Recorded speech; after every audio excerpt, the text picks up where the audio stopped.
The stark reality of child poverty in the UK is laid bare in a chilling new survey, painting a grim picture that extends far beyond mere statistics.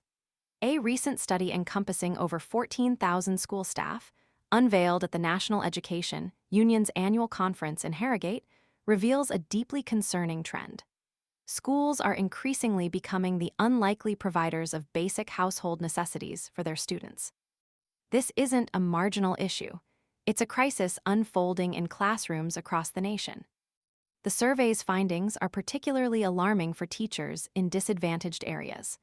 Over half of those educators working in deprived communities report witnessing firsthand the devastating impact of poverty on their students' lives, a stark testament to the widening socioeconomic chasm. The implications are profound, far exceeding the traditional role of educators. Teachers, already burdened with demanding workloads and ever-increasing responsibilities, are now finding themselves playing the role of social worker, supplying food, clothing, and even hygiene products to children who lack these fundamental essentials at home. This isn't simply a matter of providing temporary assistance. It speaks to a systemic failure that leaves vulnerable children struggling to meet their most basic needs. The harrowing reality is that these desperate measures are only a temporary bandage on a much deeper wound. With recent benefit cuts further exacerbating the situation, experts warn that the situation will inevitably deteriorate, leaving countless children trapped in a cycle of poverty with little hope of escaping. Kari Anson, the head of a special needs school in Birmingham, offers a poignant perspective on the escalating crisis. She speaks of the compounding challenges faced by families of children with special educational needs, SEN. The combination of inadequate living conditions and the slashing of disability benefits creates an almost insurmountable hurdle for these families, leaving children already vulnerable to further disadvantage.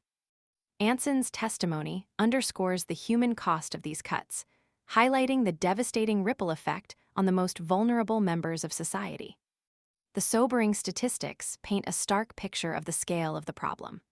Government data released last month for the 2023-24 academic year reveals that the number of children living in poverty has soared to a staggering 4.5 million, a figure representing a chilling 31% of all children in the United Kingdom. This represents a monumental societal failure, a grim indictment of a system that has failed to adequately protect its most precious resource, its children. The consequences are far-reaching, impacting not only the immediate well-being of these children, but also their future prospects and the overall health of the nation. This isn't merely an educational issue. It's a humanitarian crisis demanding immediate and decisive action.